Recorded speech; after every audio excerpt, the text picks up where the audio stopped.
Welcome back to Tina Romance Library, where powerful alphas fall hard, and the women they underestimate change everything. Every story here is complete, immersive, and emotion-driven. No cliffhangers, no rushed endings, just full romances you can sink into.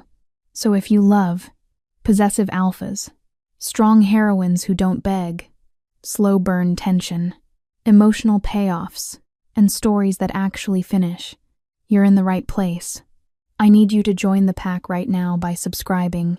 Leave a like if you enjoy immersive romance, and settle in because once the story begins, we don't stop until the ending. Now, let's get into it. They say you can smell fear at a lunar ceremony. I never believed that until tonight, until I stood at the very edge of the clearing with my heart hammering so hard I thought everyone could hear it, and realized the fear they were smelling was mine. The full moon hung above us like a judge's gavel, cold and absolute, casting silver light through the ancient pines that ringed the sacred ground. Every wolf in the Crescent Valley pack had gathered here, dressed in their finest, their wolves practically vibrating beneath their skin with anticipation. This was the night, the pairing ceremony, the night when fates aligned, when mates were chosen, when futures were written in blood and bone and the ancient magic that bound us all. I should have felt hope. I felt nothing but dread. My fingers twisted in the thin fabric of my dress. Not fine like the others, not new, not carefully chosen. It was borrowed. Well, borrowed implies permission. I'd taken it from the back of my stepsister's closet, one she deemed too plain, too outdated. Even her cast-offs were better than anything I owned. The pale blue fabric hung loose on my frame, too big in some places, too tight in others, and I knew God. I knew how pathetic I must look standing here. But I had to be here. Pack law demanded it. Every unmated wolf over 18 had to present themselves at the ceremony. Even me. Even the one they whispered about when they thought I couldn't hear. The Omega with the broken wolf. I could feel their eyes on me now, sideways glances and barely concealed sneers. The other unmated females clustered together near the front, their wolves strong and present, their bloodlines pure and documented back generations. They laughed softly among themselves, touched up their hair, angled their bodies toward where the males stood across the clearing. It was a dance, this ceremony, one everyone seemed to know the steps to except me. I'd always been on the outside looking in. My stepmother stood 20 feet away, her spine straight, her face a mask of dignified pride as she watched my stepsister, Vanessa, preen and pose. Vanessa was everything. I wasn't beautiful, confident, her wolf strong and sleek. Alpha blood ran through her veins. My stepmother's hand rested on Vanessa's shoulder, a gesture of support, of love, of pride. She'd never once touched me that way. When her eyes met mine across the space between us, they were cold, empty. A warning lived in that gaze. Don't embarrass us. Don't speak unless spoken to. Don't expect anything. I dropped my eyes first. I always did. My stepbrother, Marcus, stood with the other males, but he wasn't watching the females with interest like they were. He was watching me.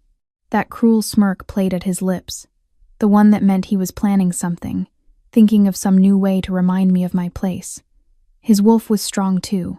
Not alpha level, but close enough to matter. Close enough that people respected him. Close enough that no one ever believed me when I tried to tell them what he did when no one was looking. The elder's voice rang out, ancient and commanding, pulling my attention back to the ceremony.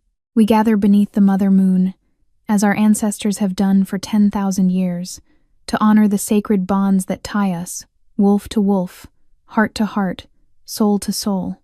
The words were beautiful, traditional. They spoke of destiny and divine connection, of how the moon goddess herself wove the threads that bound mates together, how you would know them by scent, by sight, by the way your wolf sang in recognition when they were near. My wolf had never sung. She barely whispered. I felt her now, a small, quiet presence curled up somewhere deep inside me. She wasn't strong enough to surface fully, wasn't powerful enough to help me shift completely. I was 20 years old, and I still couldn't fully transform. The shame of it sat in my throat like stones. "We call forth the unmated," the elder continued, "that they may present themselves and seek the bond the goddess has prepared." One by one, names were called. One by one, wolves stepped forward into the moonlight. And one by one, I watched as recognition flared, a male catching a scent, a female's eyes going wide, the visible pull of the mate bond drawing them together. There were gasps, there were tears of joy, there were fierce embraces as newly bonded pairs came together under the approving eyes of the pack. It was beautiful. It was torture, because I knew that when my name was called, there would be no recognition. No male would step forward, no bond would snap into place. I would stand there alone, in front of everyone, and the silence would confirm what they all already believed. I was unwanted, unmated, unworthy. But even knowing that, even bracing for it, I still felt something strange as I waited, a prickling awareness at the back of my neck, a heat that had nothing to do with the ceremonial fire burning at the center of the clearing. It felt like being watched, but not the way my stepfamily watched me, not with contempt or dismissal. This felt different, intense, focused, like someone was looking at me and actually seeing me for the first time in my life. I scanned the crowd as subtly as I could, trying to find the source, but there were too many wolves, too many bodies packed together. The males all looked the same from this distance, tall, strong, confident. None of them were looking at me. None of them ever looked at me. I told myself I was imagining it. Isla Thorn.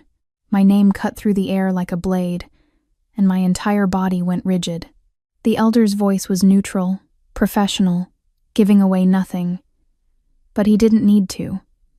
Everyone here knew who I was, what I was, the illegitimate daughter of a dead alpha, the girl whose mother had been a rogue, an outsider, the girl whose wolf was too weak to matter, the girl who didn't belong. I forced my feet to move, one step, then another, walking toward the center of the clearing on legs that felt like water. The crowd parted around me, not respectfully the way they had for others, but like I might contaminate them if they got too close. I kept my eyes down, my shoulders hunched, trying to make myself as small as possible. Maybe if I was small enough, this would hurt less. The elder regarded me with something that might have been pity as I stopped before him. He held the ancient scroll, the one that listed every unmated wolf's lineage, their bloodline, their worth. Isla Thorn, he read aloud, and my heart sank further with every word. Daughter of Alpha Jameson Thorn, deceased.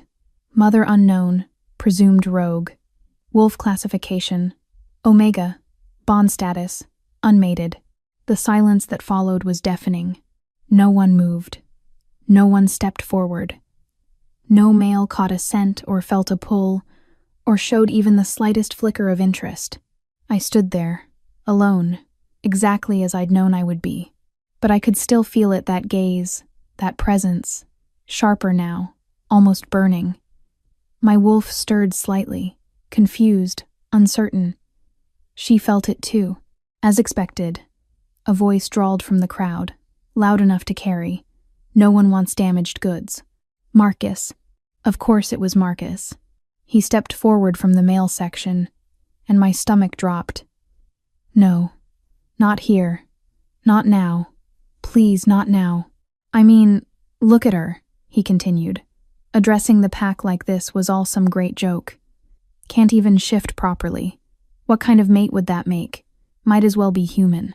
Nervous laughter rippled through some of the younger wolves. My face burned, my hands clenched into fists at my sides.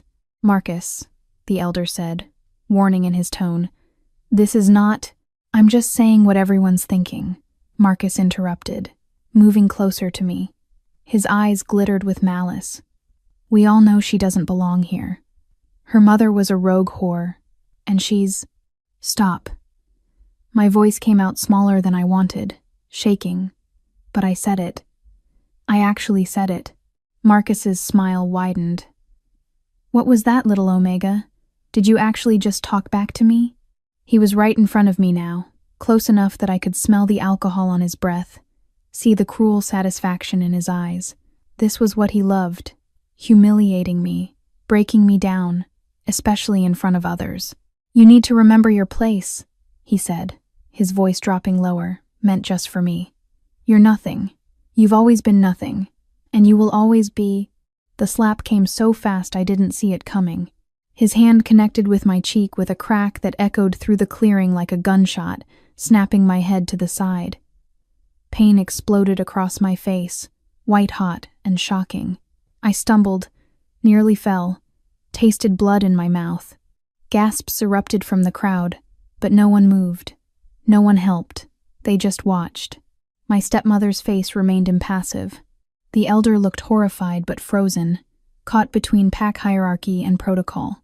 And Marcus stood over me, triumph written across his features, his hand still raised. Then I felt it. A shift in the air so violent it was like the world itself took a breath and held it. The temperature dropped 10 degrees in an instant, and a voice deep, commanding, absolutely lethal, cut through the silence like a blade made of ice and fury.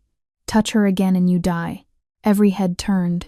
Every wolf went perfectly, utterly still, because walking through the crowd, moving with the deadly grace of a predator who had never known fear, was someone I'd only ever seen from a distance. Someone whose presence alone made alphas bow and omegas tremble. The Alpha King, Kyle Northwood. His eyes, mercury silver, almost glowing in the moonlight, were locked on Marcus, with an intensity that promised violence, promised death. His wolf was right there, barely contained beneath his skin, and the power radiating off him made the air itself feel thick and heavy. He was the most feared alpha in 5 territories. Ruthless, brutal, unmated by choice because no wolf had ever been strong enough, worthy enough, to stand beside him. And he was walking straight toward me. Marcus stammered, his face going pale, his earlier bravado evaporating like mist. "I didn't. She's just on your knees." It wasn't a request.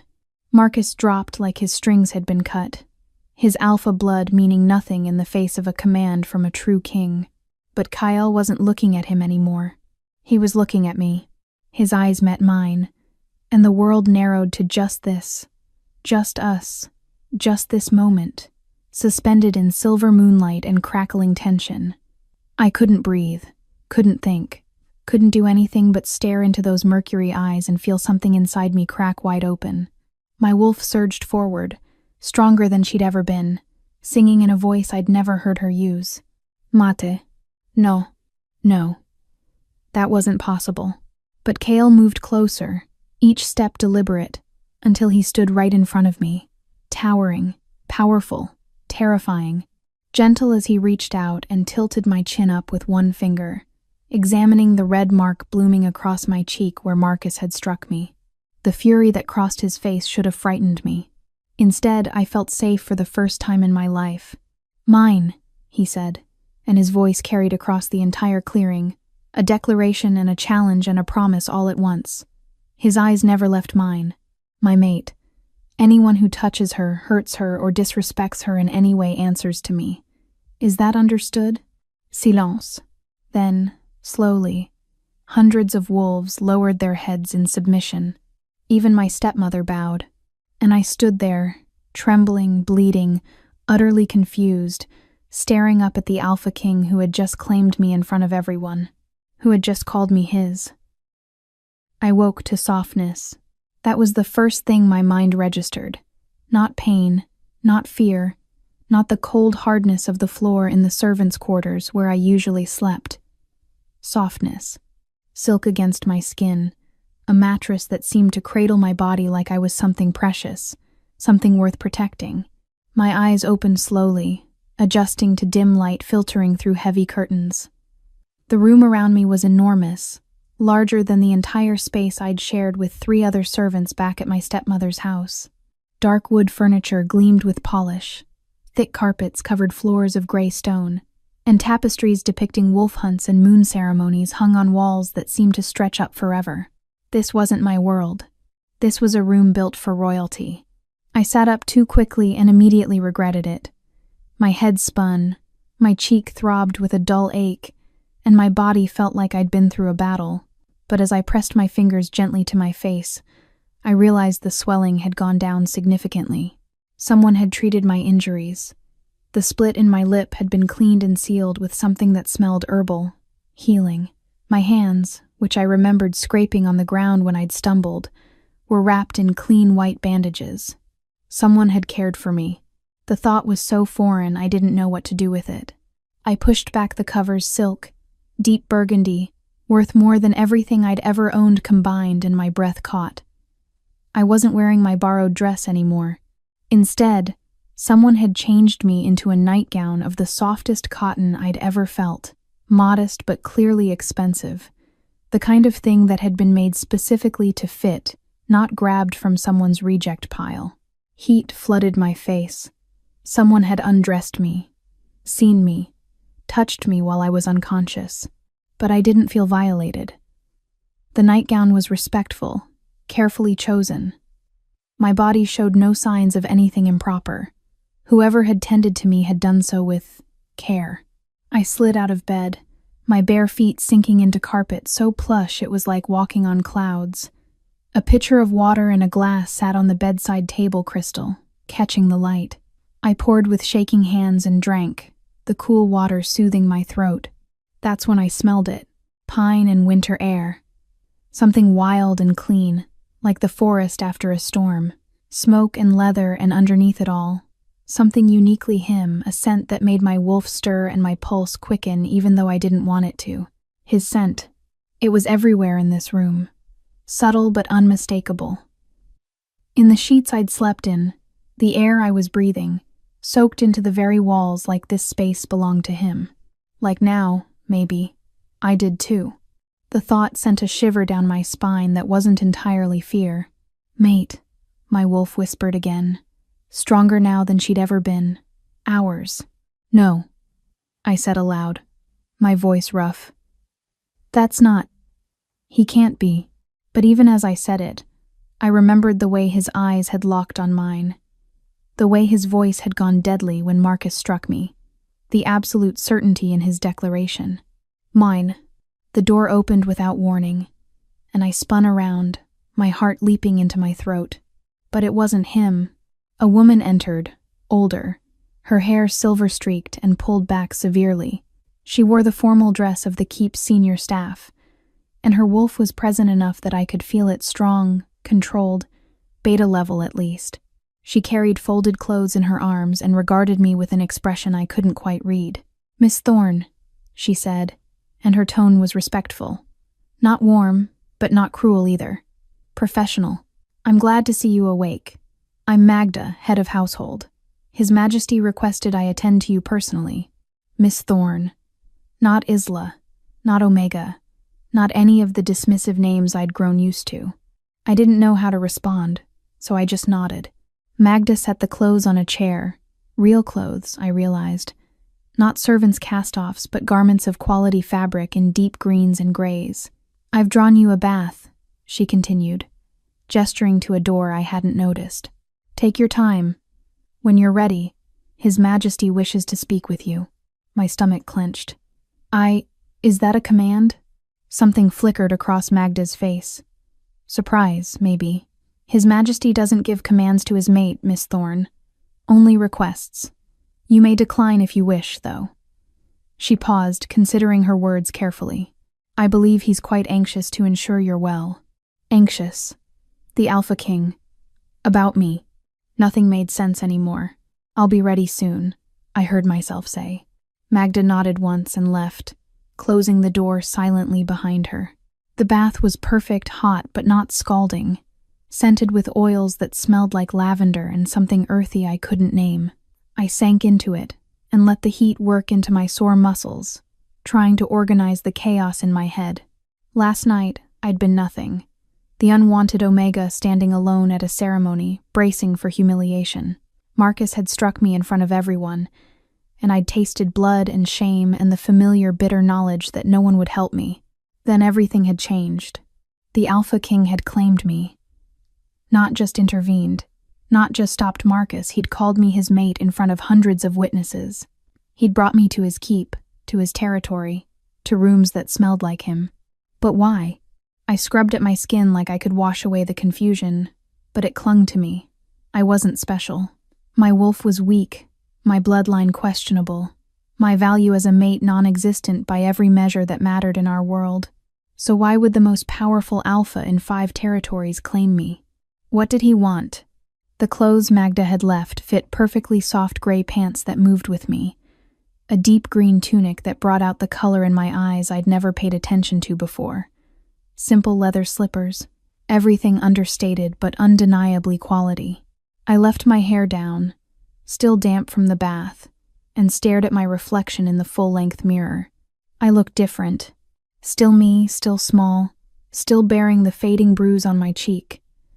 But something in my eyes had changed, something that looked almost like hope. I hated how much I wanted to trust it. A soft knock at the door made me jump. "Miss Thorne?" Magda's voice. "His Majesty is waiting in his study if you're ready." No, I wasn't ready. I'd never be ready. "Yes," I said anyway. Magda led me through corridors of stone and wood, past windows that looked out over forests that seemed to go on forever. We passed other wolves, servants, guards, what looked like advisors, and every single one of them stopped and bowed when they saw me. It was wrong. All of it was wrong. I was nobody. But they looked at me like I mattered. The study doors were massive, carved with wolves in various poses, hunting, howling, running beneath a full moon. Magda knocked once, waited for the low enter from within, and pushed them open.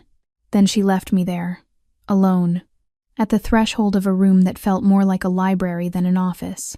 And there, standing by the windows with his back to me, was Cale Northwood, the Alpha King, my mate.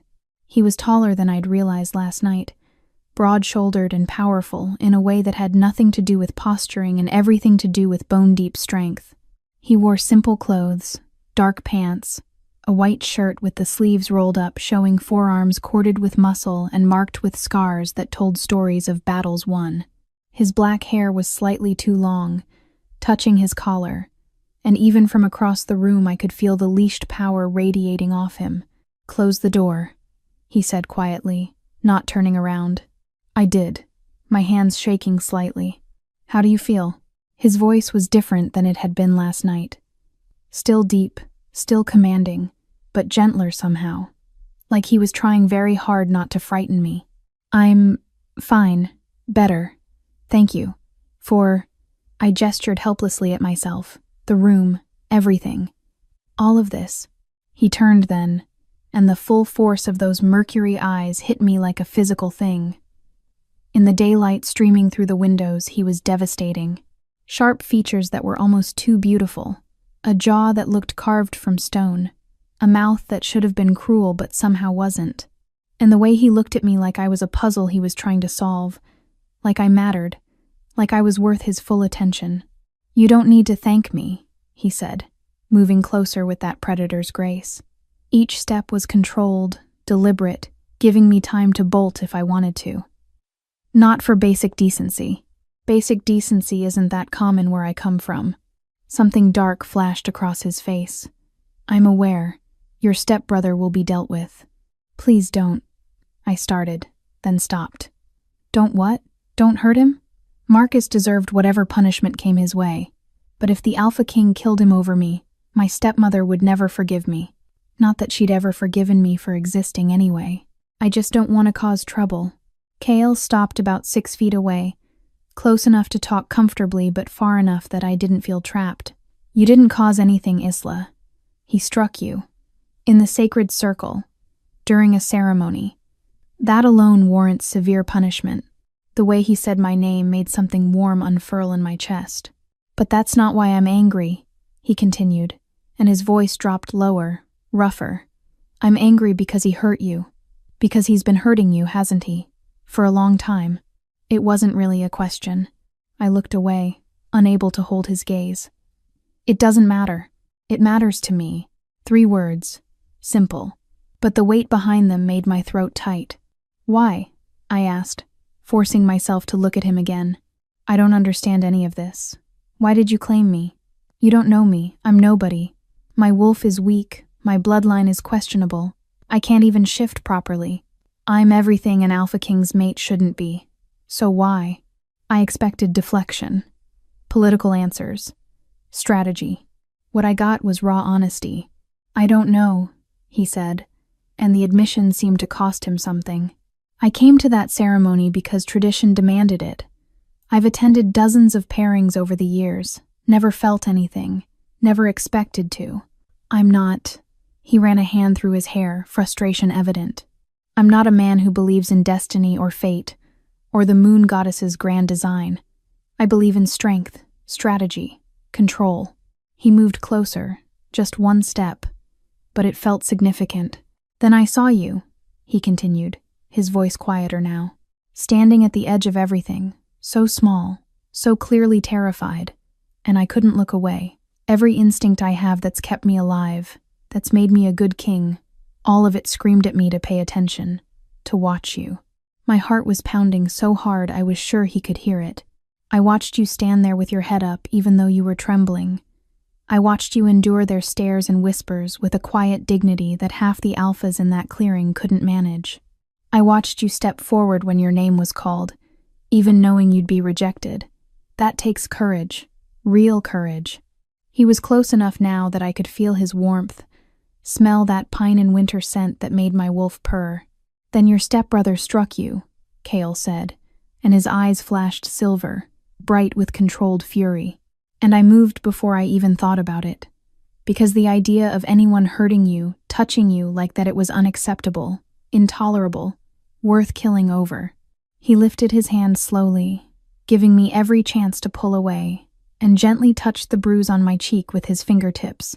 The contact sent electricity through my skin. My wolf recognized you, he said softly. Claimed you as mine before my human mind even caught up. And I've learned to trust my wolf's instincts. They've never led me wrong. I should have been afraid. This man was dangerous, powerful, capable of terrible violence. But standing here with his hand gentle on my face, his eyes searching mine like I held answers to questions he'd forgotten he'd asked, I felt something I'd never felt before. Safe. I don't know how to be anyone's mate, I whispered. I don't know how to be anything but invisible. Then we'll learn together, he said. Because I've never had a mate either, never wanted one. But here we are. Your council must be furious. His mouth quirked into something that might have been a smile if it wasn't so sharp. Oh, they're beyond furious, which is actually what I need to talk to you about. He stepped back, putting professional distance between us again, and I immediately missed his warmth. There will be a formal council meeting this afternoon, he said. They'll want to contest the mating. They'll argue that you're unsuitable, that an Omega mate weakens the throne, that political alliances should take precedence over, whatever this is. Each word felt like a small cut. They're not wrong, I said hollowly. I would weaken you. You should choose someone strong, someone worthy. I choose you. The certainty in his voice stopped my breath. But, he continued, I need you to understand what you're walking into. The council is vicious. They'll attack every weakness, question every aspect of your worth. It won't be pleasant. I'm used to not being pleasant. He studied me for a long moment. I suspect you're stronger than you know, Isla Thorne. But you should also know you have a choice here. I claimed you publicly, yes, and my wolf recognizes you as mate, but I won't force you into a life you don't want. If you wish to leave, I'll provide you with resources, protection, a new start somewhere far from your step-family. You'll never have to go back to that life. Freedom. He was offering me freedom. It should have been an easy choice. And if I stay? I asked instead. If you stay, he said, his eyes holding mine, then I stand with you. Against my counsel, against anyone who questions you, against the whole damn world if necessary. You won't face them alone. Ever again. The door burst open without warning. 5 wolves strode in like they owned the place. 3 men, 2 women, all of them radiating alpha energy and barely controlled fury. They wore formal council robes, their wolves practically snarling beneath their skin. Your Majesty, the tallest one said, not bothering with proper protocol. We need to discuss your declaration last night. Kale's entire demeanor changed in an instant. The gentle male who touched my cheek with such care disappeared, replaced by a king who radiated lethal authority. "Counselor Reeves," he said, his voice cold as winter ice, "I don't recall summoning the council to my private study. This situation demands immediate attention." A woman with sharp features interrupted. "You claimed an Omega as your mate in front of 7 packs. The political ramifications are my concern, Counselor Thane, not yours." But they weren't backing down. I could see it in their eyes. They'd come here expecting to talk sense into him, to remind him of duty and politics and all the reasons I was wrong. They looked at me like I was something nasty tracked in on someone's shoe. "She's a liability," Reeves said flatly. "Weak wolf, questionable lineage, no political value whatsoever. You've put the entire kingdom at risk for—" "Careful."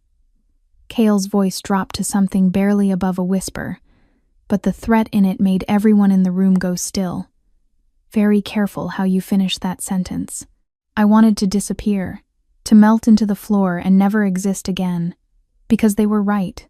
Everything they were saying was true, and standing here listening to it felt like being flayed alive. Then I felt it. Kale's hand, warm and solid, settling at the small of my back. Not possessive, not claiming steadying. A silent message. "I'm here." "My mate," he said, and there was steel beneath the silk of his words, "is not up for debate. I've made my choice. The mating bond has been recognized. Unless you're suggesting the moon goddess herself made an error?" The council members exchanged glances. No one wanted to question the goddess directly. "We're suggesting—" Counselor Thane tried again, her voice slightly less hostile, "that perhaps this was premature, that given time to consider, Your Majesty might—" "I've considered. The answer is no. The other territories will see this as weakness." Another counselor jumped in, desperation creeping into his voice. "Alpha Blackthorn's daughter was supposed to seal the alliance with the northern packs. Alpha Redclaw's sister would have given us access to the western trade routes. This girl gives us nothing. This girl, like I wasn't even worth a name." I felt Kale's hand press slightly firmer against my back, felt the leashed fury in that touch. His wolf was seconds from surfacing. I could sense it. "Enough." The word cracked like a whip. "I am your king. I don't answer to you, you answer to me. My mate stays. That is final. If that's a problem for any of you, I accept your resignation from the council, effective immediately." Silence fell like a blade. No one moved. Resignation from the royal council meant loss of status, power, influence, everything these wolves had built their lives around. "That's what I thought," Kale said coldly. "Now get out, all of you. When I want your counsel, I'll summon you properly." They filed out, shooting me venomous looks that promised this wasn't over. But they went. When the door closed behind them, Kale let out a long breath. His hand was still at my back. "That," he said, "was the easy part." I laughed. I couldn't help it, a slightly hysterical sound that bubbled up from somewhere deep. "That was easy? They were being polite because you were present." He turned me gently to face him. "Isla, I meant what I said. You still have a choice. This life, it won't be simple. There will be more of that. Worse than that. People will question you, test you, try to break you down. I can protect you from physical harm, but the political games, the cruelty of court life, that's harder to shield against." He was giving me an out. Even now, even after defending me to his council, he was offering me freedom. "Why did you tell them I could leave?" I asked. "You could have just commanded me to stay. You're the Alpha King." "Because you've had enough of being commanded," he said simply. "Enough of being powerless. I won't add to that. If you're my mate, you're my equal. That means you choose." Equal. No one had ever called me that. I thought about going back to being invisible. Thought about running away to start over somewhere new, alone, safe from politics and councils and expectations.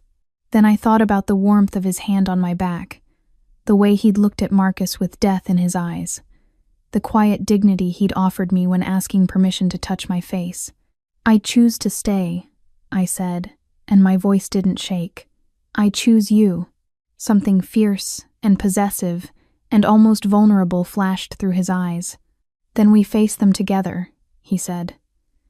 Whatever comes, you and me, I echoed. And for the first time in my life, I wasn't alone. The training yard was a circle of packed earth surrounded by stone walls, and it smelled like sweat and blood and determination. I stood at its edge the next morning, watching wolves spar with a violence that made my stomach clench. These weren't playful practice fights, they were brutal, efficient, meant to prepare warriors for real combat, and I was supposed to join them. You don't have to do this, Kale said quietly beside me. He'd brought me here himself, though I could tell from the tension in his shoulders he wasn't thrilled about it. Yes, I do. I kept my eyes on the sparring wolves, on the way they moved with deadly grace. You said people would test me. I need to be able to defend myself. There are other ways. No. I turned to look at him, and something in my expression made him stop. I've spent my whole life being weak, being the one who couldn't fight back. I won't be that anymore, not if I'm going to survive here. Pride flickered across his face, warm and genuine. Stubborn, you claimed me. Too late for complaints now. His mouth quirked into almost a smile, and the sight of it did strange things to my pulse. The training master was a scarred female named Rowan, her wolf strong enough that I could feel it from 20 feet away. She looked me up and down when Kale introduced us, her expression carefully neutral. Can you shift? She asked bluntly. The question hit like a punch.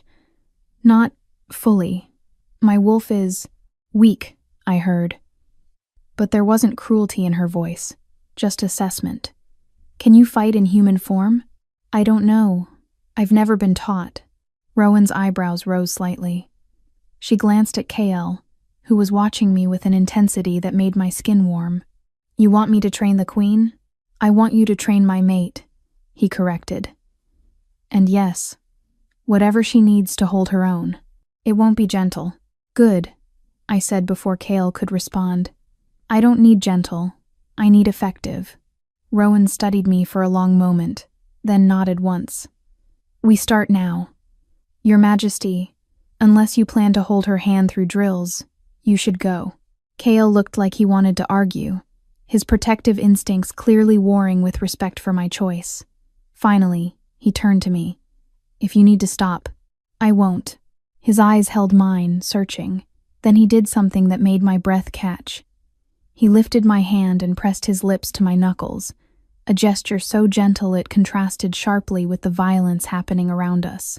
I'll be watching, he murmured against my skin, then left before I could respond. Watching. Of course he was watching. I could feel his gaze like a physical weight as Rowan led me to the center of the ring. First rule, she said. Your size is a disadvantage in strength, but an advantage in speed. We use that. She moved before I could process the words, sweeping my legs out from under me. I hit the ground hard, all the air rushing from my lungs. Second rule, Rowan continued, standing over me. The ground is not your enemy. Learn to fall, learn to roll, learn to get back up. Again. I got up. She knocked me down. I got up. She knocked me down. Over and over until my body was screaming and my pride was in shreds, and I wanted to cry from frustration and pain, but I kept getting up. Because every time I hit that dirt, I remembered Marcus's hand across my face, my stepmother's cold eyes. Every moment I'd been powerless. Never again. Enough, Rowan finally said after what felt like hours but was probably only 30 minutes. I was covered in dust and bruises, gasping for breath. You're done for today. I can keep going. You can barely stand. This isn't about pushing through stupidity, it's about building strength sustainably. Tomorrow, same time. I wanted to argue, but my legs were trembling so hard I could barely stay upright. Rowan's expression softened slightly. You didn't quit. That's more than most manage on day one. Go clean up. I limped toward the keep, every muscle screaming. About halfway across the yard, a presence fell into step beside me. Kale, of course. He didn't touch me, didn't speak, just matched his pace to mine as we walked. Don't, I said through gritted teeth. Don't what? Don't tell me I should stop, or that it's too hard, or that I don't need to do this. I was going to say you did well. I glanced at him sharply. He was looking straight ahead, but I could see the pride in his profile, the slight curve of his mouth. I got knocked on my ass 20 times. 23, actually. I was counting. Now he did look at me, those mercury eyes warm with something that made my chest tight. And you got up 23 times. That's what matters. We walked in silence for a moment, and I realized he was deliberately slowing his pace so I could keep up without pushing my exhausted body further. The council wants me to start political lessons, I said, changing the subject before the warmth in my chest could become something more dangerous. Tomorrow afternoon. Apparently being your mate means understanding treaties and territorial disputes and 1,000 other things I know nothing about. You're not stupid, Isla, just inexperienced. There's a difference. Tell that to Counselor Reeves. He looked at me yesterday like I couldn't count past 10. Kale's jaw tightened.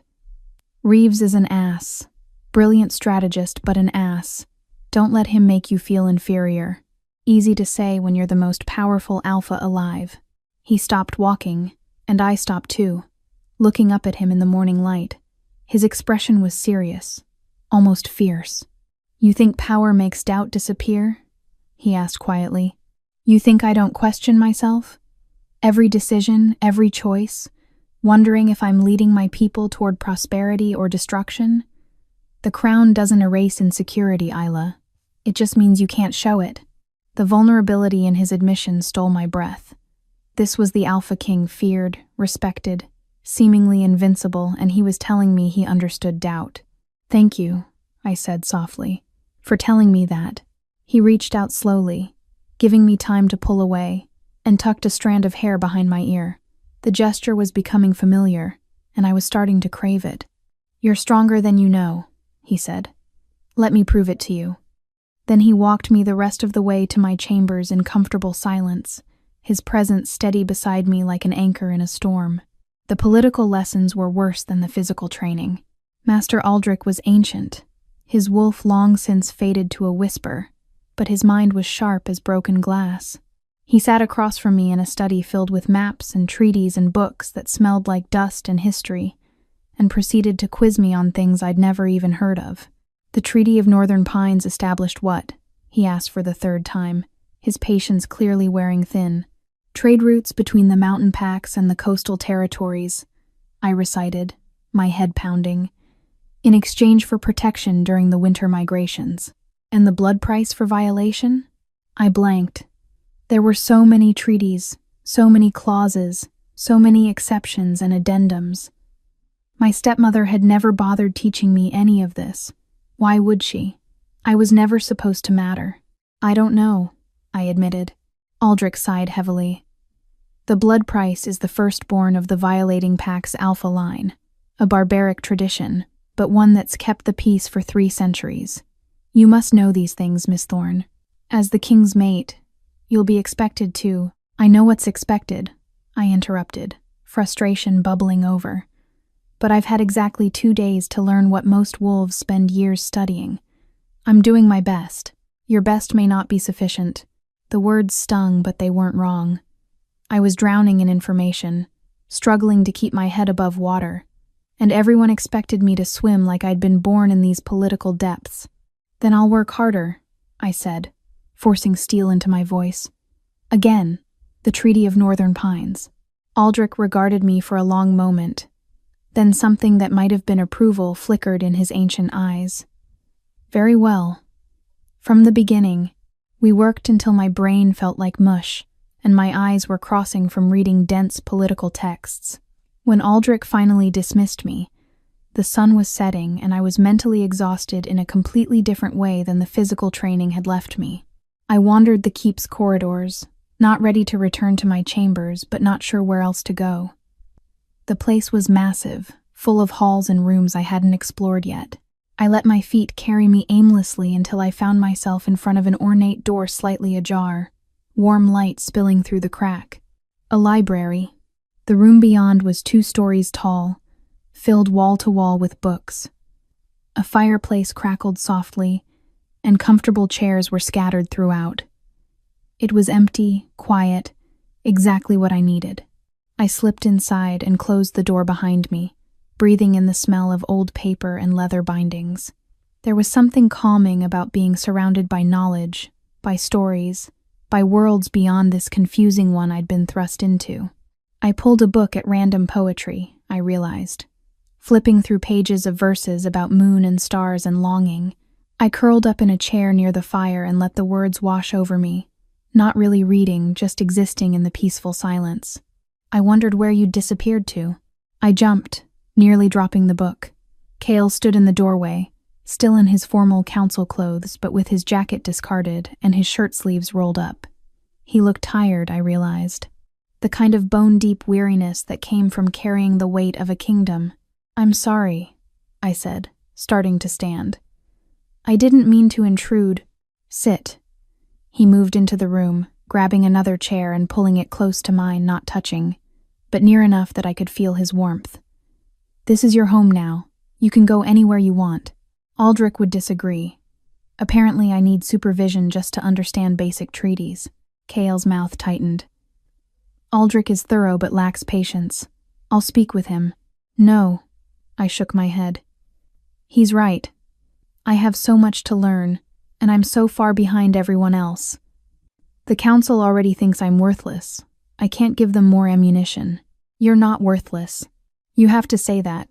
You claimed me. I say it because it's true." He leaned forward, elbows on his knees, those intense eyes fixed on me. "Do you know what I did today, Isla?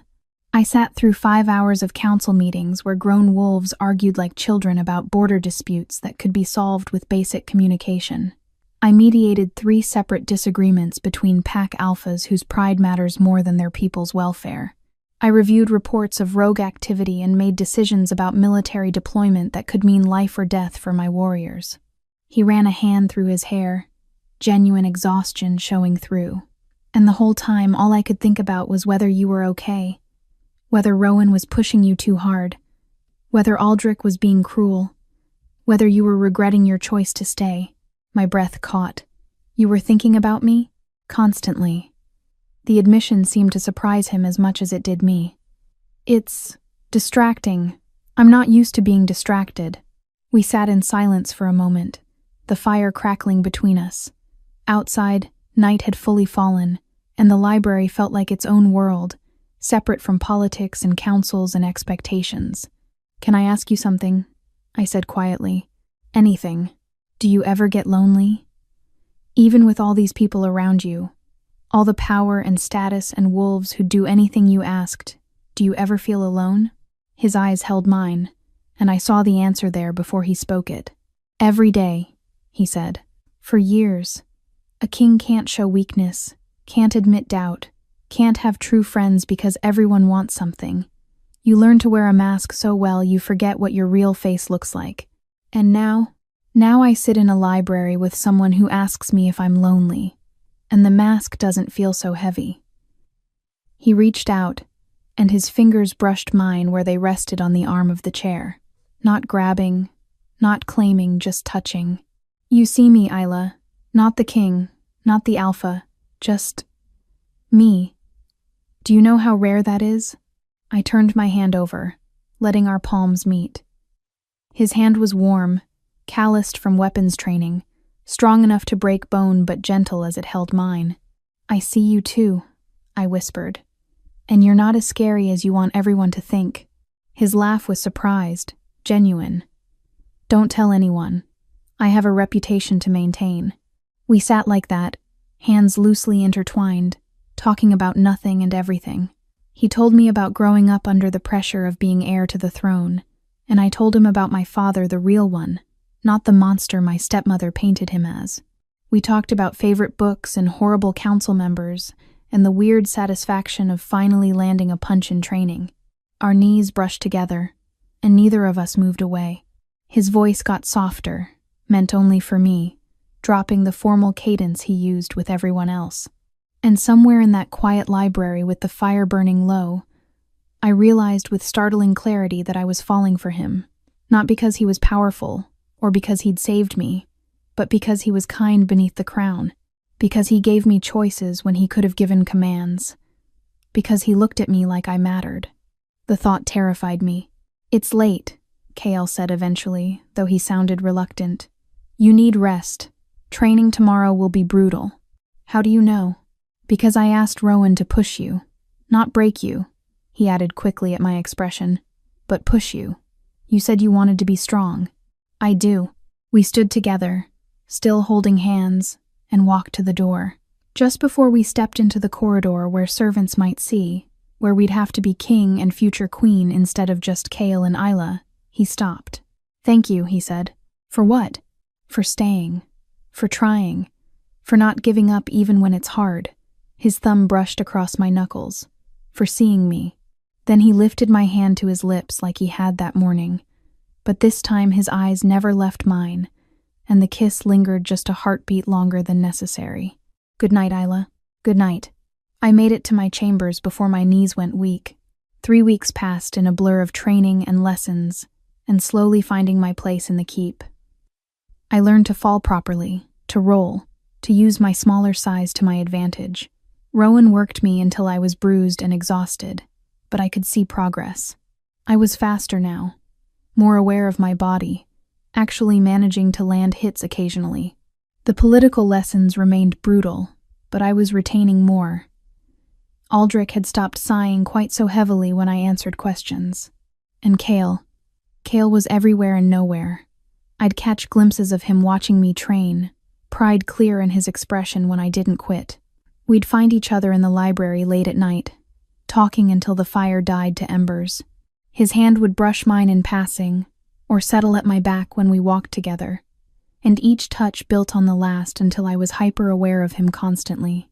But we were careful, professional in public, intimate in private, navigating the strange space between political partnership and something deeper.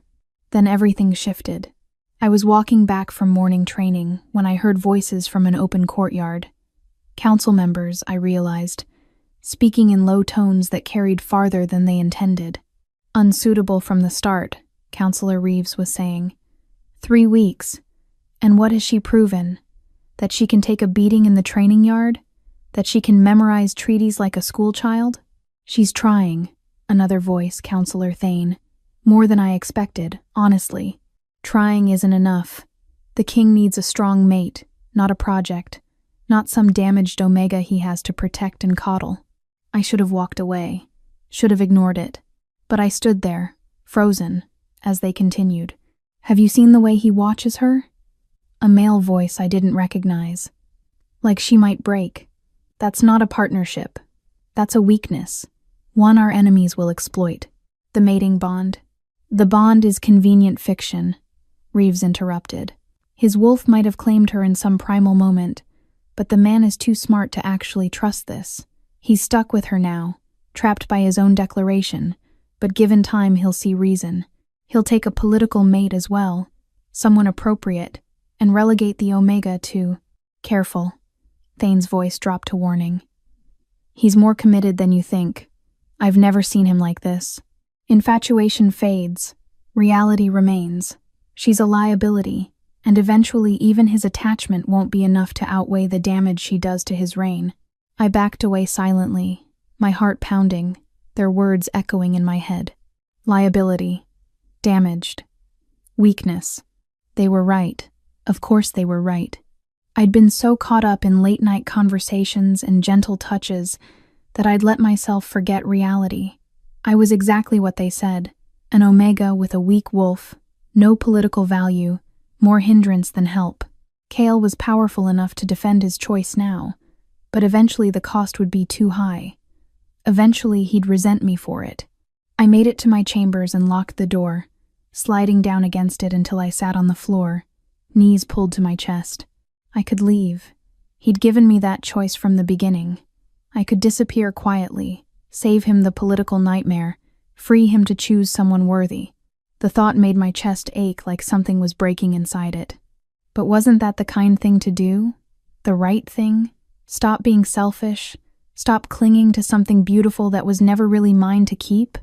I don't know how long I sat there, spiraling through thoughts that got darker with each passing minute, long enough that the shadows shifted across the floor, long enough that I didn't hear the knock at first.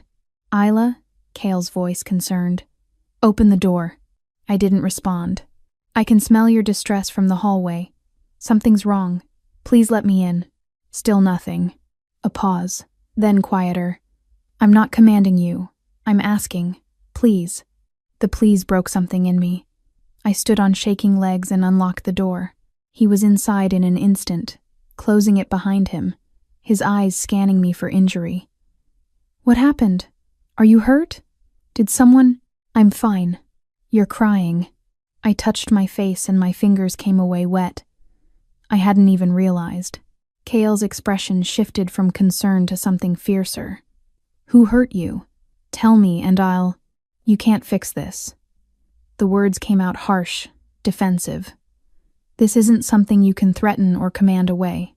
Then tell me what it is." I turned away from him, arms wrapped around myself. "They're right. Your counsel.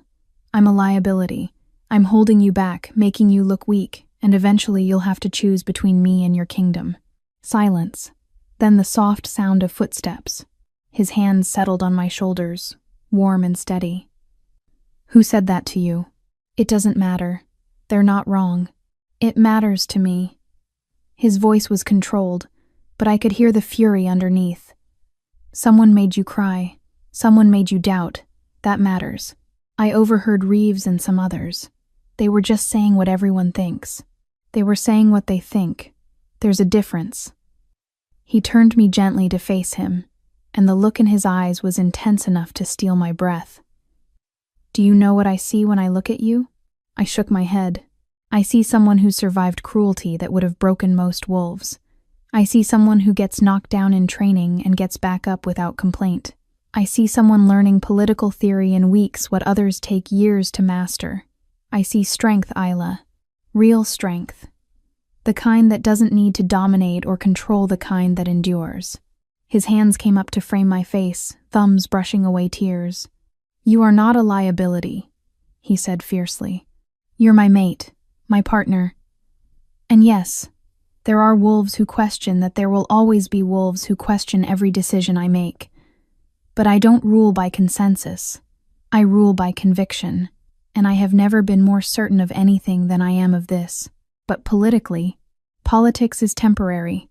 Power shifts, alliances change, treaties break. But the mate bond? His eyes held mine, molten silver in the fading light. That's forever, and I choose forever with you over any political advantage they could offer." I wanted to believe him. God, I wanted to believe him so badly it hurt. "What if you're wrong?" I whispered. "What if I really do make you weaker? Then we'll be weak together." He pulled me against his chest, and I felt his heart beating steady and strong. "But I don't think that's what happens. I think we make each other stronger. You give me something worth protecting beyond duty, and I give you the space to become whoever you want to be." I buried my face in his shirt, breathing in that pine and winter scent that had become home. "I'm scared," I admitted, "of failing you, of not being enough." "I know." His arms tightened around me. "I'm scared too, of letting you down, of my world destroying the softness in you. But we don't face it alone. That's the point of this, we face it together." We stood like that for a long time, wrapped in each other, and slowly the panic in my chest eased. He wasn't letting go, wasn't pulling away, wasn't agreeing with the voices that said I wasn't enough. He was choosing me, again. "Still, stay with me tonight," I heard myself say. "Just stay. I don't want to be alone." He went very still. "Isla, not like that. I just need you here. Is that okay?" His answer was to pull back just enough to look at me, to let me see the tenderness in his expression. "It's more than okay." We lay down on my bed, fully clothed, his arms around me and my head on his chest. His heartbeat was a steady rhythm beneath my ear, and his hand stroked slowly through my hair. "I've got you," he murmured into the darkness. "I've got you, and I'm not letting go." And for the first time since I'd overheard those terrible words, I felt like maybe, just maybe, everything would be all right. Not because he fixed it, but because we were facing it together. I woke to chaos. The sound wasn't loud at first, just an odd crackling that pulled me from sleep, from the warmth of Kale's arms still wrapped around me. But then came the screams, the clash of metal, the unmistakable snarl of wolves in combat. Kale was on his feet before I'd fully processed what was happening, his body instantly alert, every muscle coiled for violence. "Stay here," he commanded, moving toward the door. "What's happening?" "The keep is under attack." His voice was pure alpha now, all the gentleness from moments ago replaced by lethal focus. "Lock the door behind me. Don't open it for anyone but me or Rowan." Kale. But he was already gone, shifting mid-stride into a massive black wolf that was somehow more terrifying and beautiful than I'd imagined. The door slammed behind him, and I heard his paws thundering down the corridor. I ran to the door and threw the lock like he'd ordered, my heart hammering against my ribs. Through the heavy wood, I could hear fighting snarls and screams and the wet sounds of claws meeting flesh. The keep was under attack, his home, our home, and I was hiding in a bedroom like a child. No, not again. Never again. I looked around frantically for anything I could use as a weapon. My chambers were luxurious but impractical decorative candelabras, soft pillows, nothing that would actually help in a fight. Then I remembered the dagger Rowan had given me last week, insisting every wolf should be armed even if they weren't trained yet. I'd tucked it in the bottom drawer of the dresser, never thinking I'd actually need it. My hands were shaking as I pulled it free, the blade catching the firelight. It was simple, functional, designed for close combat. I had no idea how to use it properly, but holding it made me feel slightly less helpless. The sounds of fighting were getting closer. I backed away from the door, the dagger held in front of me in what was probably a terrible grip. My wolf stirred anxiously inside me, stronger than usual, feeding off my fear and adrenaline. I couldn't shift, I'd never been able to, but I felt her presence more solidly than ever before. "Protect," she whispered. "Survive." The door shuddered under a massive impact. Then another. Someone was trying to break in. "I know you're in there, little Omega." The voice was male, rough, speaking through the wood. "The Alpha King's precious weakness. Come out and this goes easier for everyone." My blood turned to ice. They weren't here randomly. They were here for me. Specifically for me, because I was his weakness, just like the council had said. Another impact. The doorframe was starting to splinter. I could hide, could crawl under the bed or into the wardrobe like a scared child. Wait for Kale to save me again. Or I could fight. The choice should have been impossible. I was untrained, weak, no match for whoever was breaking through that door. But I thought about Rowan's lessons, use your size, be faster, survive, and I thought about the way Kale had looked at me last night when he said we face it together. I wasn't going to hide. When the door finally burst open, I was ready. 3 wolves in human form rushed in, mercenaries by the look of them, scarred, armed with silver weapons that could kill even the strongest wolf. They'd expected to find me cowering. Instead, I threw the heavy candelabra I'd positioned by the door directly at the first one's head. It connected with a satisfying crack, and he went down hard. The other 2 hesitated, surprised, and I used that split second to dive past them into the corridor. "Get her!" one shouted, and I heard them giving chase. I ran. I'd never been fast before, but fear gave me speed I didn't know I had. The keep's corridors were chaos wolves fighting everywhere, both in human and shifted forms, blood on the stone floors, the smell of death thick in the air. I recognized some of the keep's guards, fighting desperately against what looked like a coordinated assault. This wasn't random raiders, this was planned. Professional.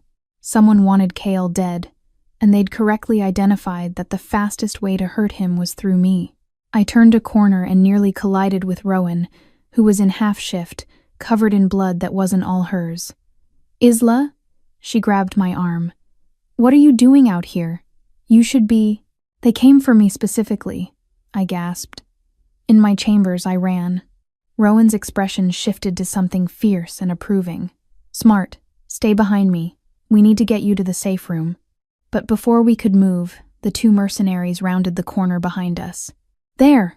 one shouted, raising a crossbow loaded with silver bolts. Rowan shoved me aside and took the bolt meant for me, the silver punching through her shoulder. She went down with a howl of pain, the silver poisoning her system immediately. Everything slowed down. The mercenary was reloading. Rowan was on the ground, trying to shift, but the silver was preventing it, and I was standing there with a dagger and absolutely no training. I didn't think. I just moved. I ran at the mercenary before he could finish reloading, using my smaller size exactly like Rowan had taught me. I ducked under his reaching arm and drove the dagger up under his ribs with all my strength. The resistance of flesh, the terrible sound he made, the way his blood was hot on my hands. I'd never killed anything before. He fell, and I stumbled back, shaking, the dagger still clutched in my hand. The second mercenary was coming at me now, murder in his eyes, a wicked-looking blade in his hand. I raised my dagger, but I knew it wouldn't be enough. He was bigger, trained, and I'd gotten lucky with the first one. This one would kill me. Then a sound split the air that made every wolf in the corridor freeze a roar so full of rage and power that it seemed to shake the stone walls themselves. Kale. He came around the corner in wolf form, black as midnight and massive as death, and the sight of him was the most beautiful and terrifying thing I'd ever seen. His eyes still, that mercury silver even in wolf form, locked onto the mercenary threatening me, and the promise in that gaze was absolute. The mercenary didn't even have time to scream. Kale was on him in seconds, and the violence was swift and brutal and completely without mercy.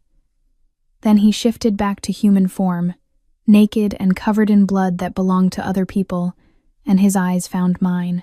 I was shaking so hard I could barely stand. The dagger fell from my hand, clattering on stone. "You're hurt," he said, his voice rough. He was in front of me instantly, hands running over me, checking for injuries. "Where? Tell me where." I'm fine. It's not my blood." His eyes dropped to my hands, stained red, then back to my face. Understanding crossed his features. "You killed him." It wasn't a question. He was going to hurt Rowan. I didn't. My voice broke. I didn't know what else to do. Kale pulled me against him, one hand cradling the back of my head, the other wrapped tight around my waist. "You survived. That's what you did. You survived." I was crying now, the shock and fear and adrenaline all crashing over me at once. My whole body was trembling against his. "They came for me. They said I was your weakness. They were right." "No." His voice was fierce, absolute. He pulled back enough to look at me, his hands framing my face. "They thought you were a weakness. They were wrong. You just proved that." "Kyle." "Your Majesty." A guard ran up, blood-spattered but alive. "We've secured the main halls. 14 hostiles down, 3 captured for questioning. The attack is over." "Casualties?" 8 wounded, 2 critical. No fatalities among our wolves. Relief flashed across Kale's face. "Get the wounded to the healers. I want those prisoners alive and conscious. And someone help Rowan, she's got silver poisoning." The guards saluted and ran off, shouting orders. More guards appeared, surrounding us protectively, and I realized how exposed we'd been standing in that corridor. Kale shifted his grip, tucking me against his side. "Can you walk?" I nodded, though my legs felt like water. We made our way through the keep, past destruction and blood, and wolves working frantically to tend wounded and secure the perimeter. Everyone we passed stopped and bowed to him, and to me. Their eyes on me weren't dismissive anymore. They held something different. Respect, maybe. Or at least acknowledgement. I'd survived an attack meant to kill me. I'd fought back. I'd taken a life to protect someone else. I wasn't the cowering Omega anymore. Kale brought me to his personal chambers larger than mine, more severe, clearly meant for function over comfort. He sat me on the edge of his bed and disappeared into the bathing room. I heard water running. When he returned, he was still gloriously naked and seemed completely unconcerned about it. "Come here. You need to wash the blood off." I let him lead me to the bathing room where steam was already rising from a large tub. My hands were still shaking as I tried to undress, fumbling with buttons and laces. "Let me," he said softly, and helped me out of my blood-stained clothes with gentle efficiency. Nothing sexual about it, just care, just tenderness. The water was perfect, hot enough to unknot my muscles. Cale climbed in behind me, settling me between his legs, his arms wrapped around me from behind. We sat like that in silence while he carefully washed the blood from my hands, my arms, my face. "I killed someone," I said eventually, my voice small. "Yes, I didn't want to, but I didn't hesitate either. What does that make me?" His arms tightened around me. "It makes you a survivor. It makes you someone who protects the people she cares about. Rowan is alive because of what you did. The council will say I brought this attack, that they came because of me. The council can go to hell." His voice was hard. "This attack was planned long before I claimed you. We found evidence of inside help. Someone's been feeding information to our enemies for months." I twisted in his arms to look at him. "A traitor?" "Yes, and we're going to find them." His jaw was tight with fury. "Someone in my inner circle sold us out. Told them when the guard rotations were, where the weak points in our defenses were. They knew exactly where to hit us. And they knew about me. Knew I'd be a target. They thought you'd be an easy target. They were wrong." Pride colored his voice. "You didn't hide. You didn't wait to be saved. You fought." I was terrified. Courage isn't the absence of fear, Isla. It's acting despite it. And you were magnificent. I turned fully to face him, water sloshing around us. His face was serious, those mercury eyes intense. "I thought they were right," I admitted. "Your counsel. The voices saying I made you weaker. When those mercenaries came specifically for me, I thought that you were the reason for the attack?" He shook his head. "The attack would have happened regardless. But because you were here, because you fought, we actually had warning. You shouted when they broke into your chambers. That alert gave our guards crucial seconds to respond. You saved lives tonight, Isla. You didn't weaken us, you strengthened us." His hands came up to cup my face, thumbs brushing my cheekbones. "You want to know what I saw tonight? I saw my mate refuse to be a victim. I saw her kill to protect someone under her care. I saw her run through a battlefield toward safety instead of freezing in panic. That's not weakness. That's the kind of strength that makes a true queen. I don't feel like a queen. You don't have to feel like one yet. You just have to keep being you, brave and stubborn and refusing to quit even when everything tells you to." He pressed his forehead to mine, our breaths mingling in the steam. I didn't survive all that just to run now. The words echoed what I'd been thinking, and hearing them from him made something settle in my chest.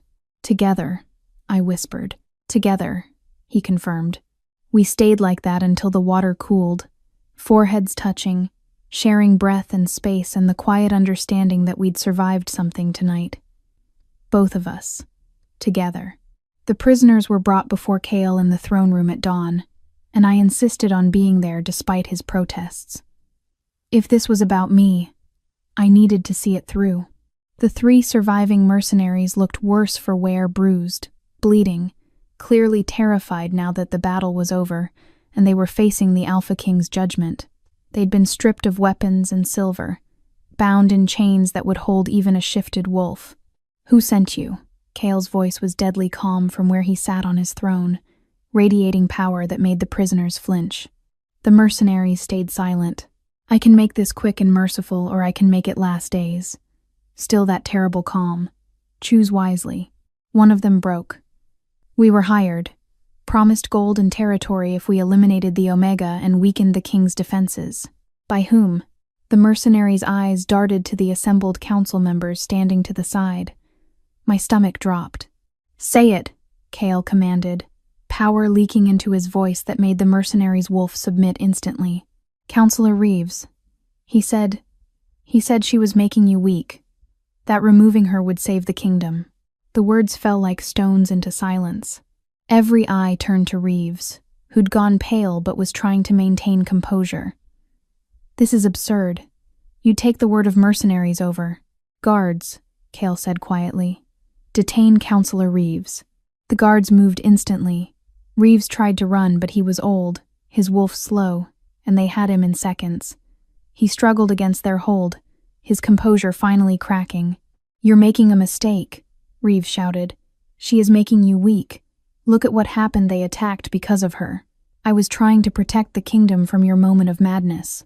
Kale rose from his throne, and the temperature in the room seemed to drop 10 degrees. "You hired mercenaries to kill my mate. You betrayed your kingdom.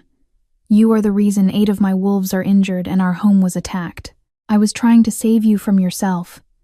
Reeves's face was red with fury now. "You claimed an Omega, a useless, weak, pathetic Omega who contributes nothing. I thought if she was gone, you'd come to your senses, choose properly, and we could move forward with real alliances." "Enough." Kale's voice cracked like a whip. "You betrayed me. You betrayed your pack. You hired killers to murder an innocent wolf. Your justifications are irrelevant." He stepped down from the throne, moving toward Reeves with lethal grace. "But I want to correct one critical misunderstanding. My mate didn't make me weak. She made me stronger." His eyes found mine across the room, warm despite the violence of the moment. "She survived your assassination attempt, killed one of your mercenaries in self-defense, alerted the guard, and saved lives. While you were hiding in your chambers like a coward, she was fighting for our home." He turned back to Reeves. "So your entire plan was built on a fundamental miscalculation. You thought she was my weakness. You were catastrophically wrong." Kale's voice rose, addressing the entire room, now council, guards, everyone assembled. "Let me be absolutely clear. Isla Thorne is my mate, my queen. Anyone who questions that, who plots against her, who shows her anything but complete loyalty and respect, will face my justice. There is no negotiation. There is no debate. You kneel, or you leave." Silence fell. Then, one by one, every wolf in the room, council members, guards, servants, dropped to one knee. Even the other counselors who'd questioned me, who'd whispered about my unworthiness, knelt. Only Reeves remained standing, held by guards. Kale looked at him with absolute contempt. "The sentence for treason is death. It will be carried out at sunset in the traditional manner. Take him to the cells." As the guards dragged Reeves away, his protests echoing down the corridors, Kyle returned to the throne, but instead of sitting, he extended his hand to me. I took it, and he pulled me up to stand beside him. "Equal.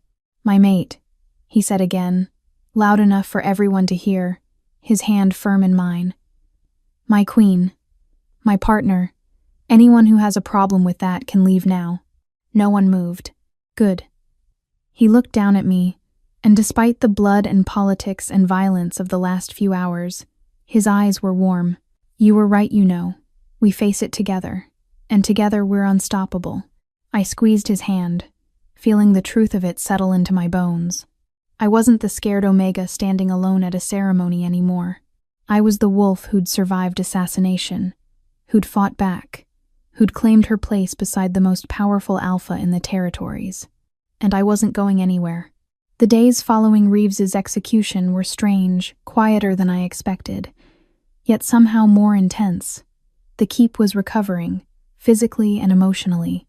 Wounds were healing, damage was being repaired, and the council had been reorganized with wolves Kale actually trusted. But something had shifted between us too. We hadn't been alone, truly alone, since the night of the attack. There were always guards nearby, council meetings to attend, wolves seeking audience with their king. We'd pass each other in corridors, and his hand would find mine, or our eyes would meet across crowded rooms and the air would thicken with unspoken things. But we hadn't talked about what came next. The mate bond was acknowledged but not completed. We lived in this strange liminal space, connected but not fully joined, his but not entirely, mine but with distance still between us. I knew why he was waiting. He was giving me the choice. Again, still, always. It was late evening when he finally came to my chambers. I was curled up in the window seat, watching the moon rise through the glass, nearly full now, just days away from the next lunar ceremony. The knock was soft, almost hesitant. "Come in," I called, already knowing it was him. Kale entered and closed the door behind him, and for a moment we just looked at each other. He was still in his formal clothes from the council session, but he'd loosened his collar, rolled up his sleeves. He looked tired. Beautiful. Mine. "We need to talk," he said quietly. My heart stuttered.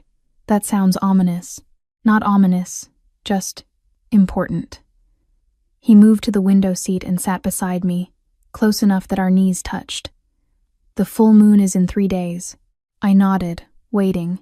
"Traditionally," he continued, his voice careful, measured, "a recognized mating is formalized during the next full moon ceremony. The bond is completed through the ancient rites, made permanent and unbreakable." "I know." My voice came out steadier than I felt. "But I need you to understand something." His eyes found mine, intense and sincere. "Nothing about our situation has been traditional. I claimed you publicly, yes. My wolf recognized you, yes. But I never asked you what you wanted. You gave me the choice to leave. That's not the same as choosing to stay." He shifted to face me fully, taking both my hands in his. "Staying because you have nowhere else to go, or because you feel obligated, or because you're afraid that's not the same as actively choosing this, choosing me." Understanding dawned. "You want to know if I actually want the bond. I need to know." His grip on my hands tightened slightly. "Because once it's complete, Isla, there's no undoing it. We'll be connected for life. You'll feel what I feel. I'll feel what you feel. My wolf will be tied to yours. My life will be tied to yours. It's permanent and absolute, and I won't trap you in that without being absolutely certain it's what you want." The vulnerability in his voice made my chest ache. This powerful alpha king, feared and respected throughout the territories, was sitting here asking, not commanding, asking if I wanted him. "What if I say no?" I asked softly, testing. Pain flashed across his face, quickly controlled. "Then we don't complete the bond.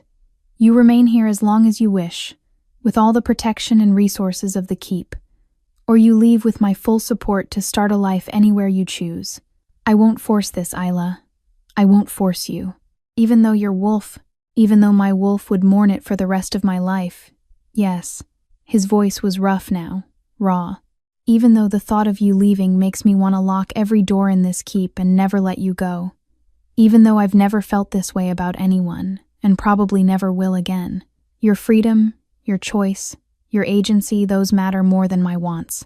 I stared at him, at this man who defended me, protected me, stood beside me through assassination attempts and council revolts and every challenge thrown our way. Who could have commanded my obedience but instead kept asking permission? Who looked at me like I hung the moon even when I felt like I was barely holding myself together? "Why me?" I asked. "Really, I know what you said before, but I need to understand. You could have anyone. Someone stronger, more beautiful, more. You think strength is just physical power?" He cupped my face in his hands, thumbs brushing my cheekbones.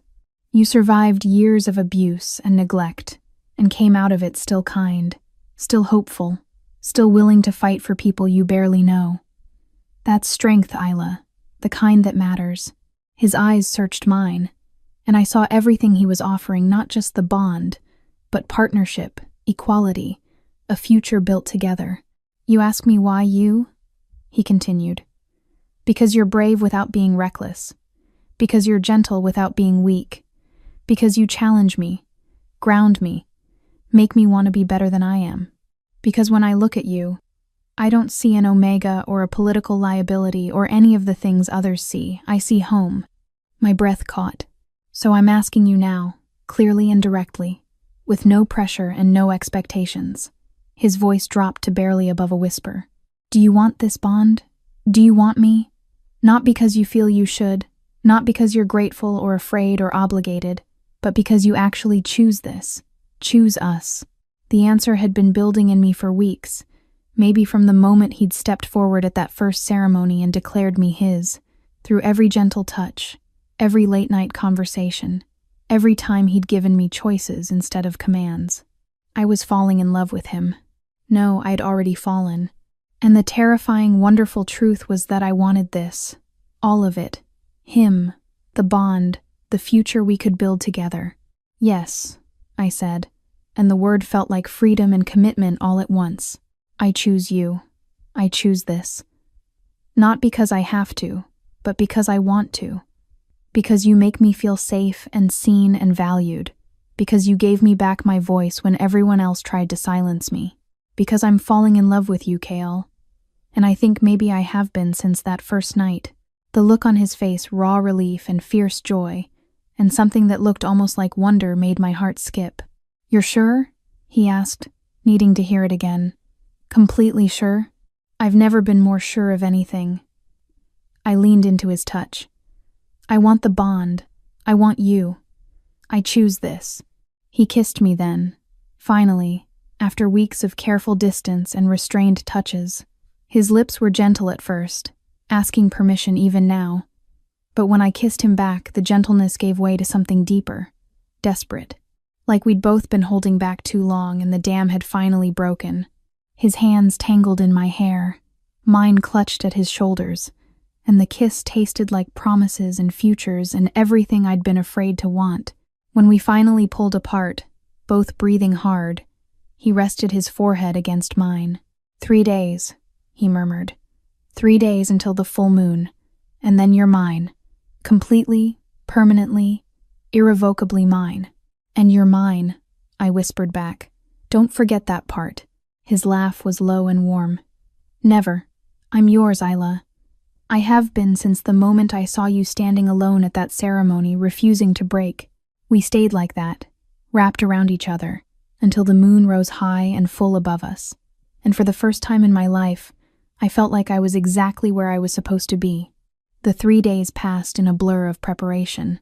There were rituals to learn, traditional vows to memorize, ceremonial clothes to be fitted. The bonding ceremony was different from the regular pairing, more formal, more sacred, more permanent. It required the full moon, the entire pack as witnesses, and ancient words that hadn't changed in thousands of years. Magda helped me prepare, her efficiency hiding what might have been actual fondness. The dress is traditional, she explained, helping me into flowing white fabric that seemed to shimmer like moonlight, worn by every queen during their bonding for 10 generations. I stared at my reflection and barely recognized myself. The dress was beautiful, simple, but elegant, leaving my arms bare and my back partially exposed in a way that would allow the bonding mark to form. My hair had been left loose, falling in waves down my back, woven through with silver thread that caught the light. I looked like someone important, like a queen. You're ready, Magda said, and there was definite warmth in her voice now. He's waiting. The walk to the sacred clearing felt both too long and too short.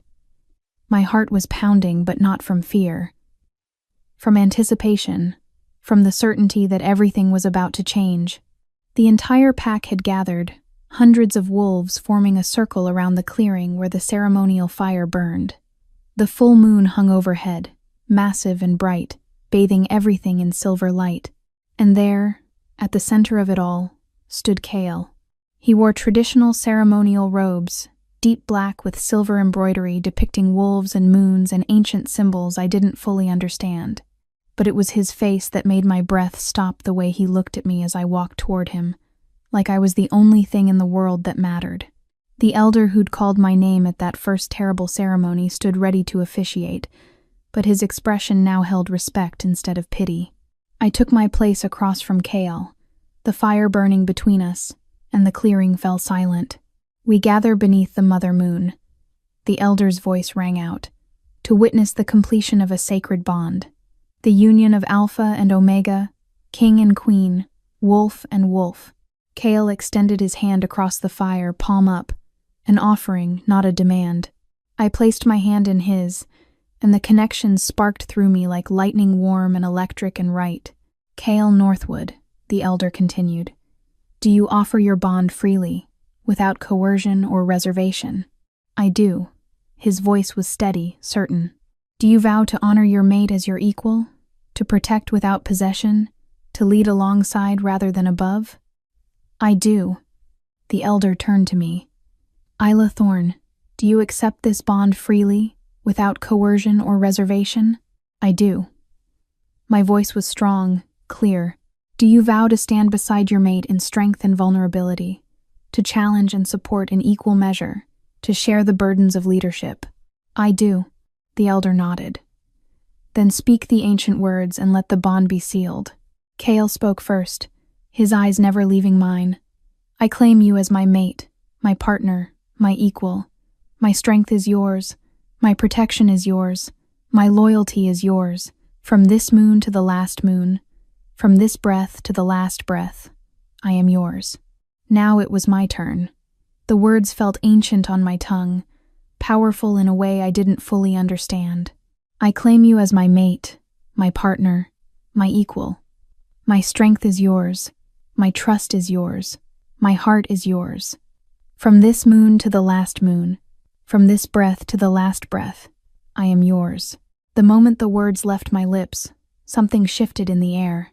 Power rose around us, not just from Kale, but from me too, from the bond forming between us, from the magic that bound all wolves to the moon and to each other. It was warm, like sunlight, wrapping around us in waves that made my skin tingle and my wolf sing. Kale pulled me closer, around the fire, until we stood chest to chest. His free hand came up to cup the back of my neck, and I felt his wolf rising to meet mine. Seal the bond, the elder commanded. Kale lowered his head, his lips brushing the curve where my neck met my shoulder. I felt his teeth not aggressive, not violent, but claiming. The bite was sharp and brief, and the moment his teeth broke skin, the bond snapped into place. It was overwhelming. Suddenly I could feel him not just physically, but emotionally, spiritually, everything.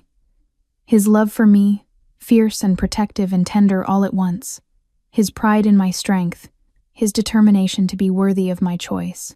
His wolf recognizing mine, singing with joy that we were finally, completely joined. And underneath it all, a connection so deep and fundamental it felt like I'd been incomplete my whole life and hadn't known it. The bonding mark formed on my skin, a silver pattern that glowed briefly before settling into a permanent design. His mark, his claim. But when I pulled back to look at him, I saw a matching mark had formed on his neck too. My claim on him, equal. The pack erupted in howls, hundreds of wolves celebrating the completed bond, the formal recognition of their queen, but I barely heard them. I was too focused on the feeling of Kale in my mind, in my heart, in my soul. The bond hummed between us, warm and grounding and absolutely right. How do you feel? He asked quietly, his hands framing my face. Complete, I whispered. Like I've been waiting my whole life for this and didn't know it. I know exactly what you mean. He kissed me then, in front of the entire pack, and the bond amplified everything, the taste of him, the feeling of his hands on my skin, the overwhelming rightness of this moment. When we finally pulled apart, the elder was smiling. I present to you, he called out to the assembled pack, your alpha king and your queen. Bonded, equal, united. The howls rose again, and this time I joined them, my wolf finally strong enough, finally confident enough to let her voice be heard. And standing there with Kale's arm around me, the bond singing between us, the pack accepting me fully for the first time, I felt something I'd never felt before. I felt like I belonged. 6 months later, I stood in the council chambers with a stack of proposals I'd been working on for weeks. The council had changed significantly since Reeves's betrayal.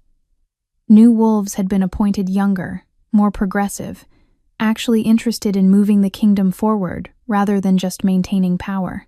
They still challenged me sometimes, still questioned my ideas, but now it felt like productive debate rather than dismissal. The Omega Support Program, I said, laying out the documents, would provide resources and training for wolves whose abilities develop differently. Not every wolf needs to be a warrior. Some are healers, some are scholars, some are artists. We're wasting potential by only valuing physical strength. Counselor Thane, who'd softened considerably since the bonding, leaned forward to examine the proposal. The cost would be substantial. The cost of not doing it is higher. I'd learned to argue with confidence over the past months. We lose talented wolves to other territories because they don't fit our narrow definition of strength. This program would keep them here and let them contribute in ways that actually matter. Kale watched from his seat, and I could feel his pride through the bond warm and steady, a constant presence in the back of my mind. I think it has merit, another counselor said. The Queen makes a valid point. The Queen. They called me that naturally now, without hesitation or resentment. We debated the details for another hour, refining the proposal, addressing concerns, building something better through collaboration. When the session finally ended, I gathered my papers with satisfaction. This was what I'd been working toward, not just acceptance, but the ability to create real change. Kale fell into step beside me as we left the council chambers. That was well done, he said aloud, then through the bond. I'm so proud of you. I know, I sent back, warmth flooding through our connection. I can feel it. The bond had been a revelation, not just the emotional connection, but the way it amplified both of us. His strength fed mine grounded his. We balanced each other, his decisiveness and my empathy, his power and my insight, his experience and my fresh perspective. I wasn't erased by the bond, I was amplified. We walked through the keep toward our private chambers shared now, full of both our things, a space that felt like home in a way nowhere ever had before. Wolves bowed as we passed, but now they bowed to both of us. Equal. I got a letter today, Kale said as we entered our rooms and he closed the door behind us. From your stepsister. I froze. Vanessa? She's requesting an audience. Says she wants to apologize. He watched me carefully. I can refuse if you want. I thought about the girl who'd sneered at me, who'd taken pleasure in my pain, who'd stood by while Marcus hurt me. Part of me wanted to refuse, to close that door on that part of my life forever. But another part, the part that had learned forgiveness and growth over these months, was curious. I'll see her, I decided. But on my terms, in my space. She doesn't get to make demands anymore. Kale smiled. Whatever you want. Through the bond, I felt his approval, his respect for my decision. He would have supported me either way. That was what partnership meant. That evening, as we lay in bed with the moonlight streaming through the windows, Kale pulled me close against his chest.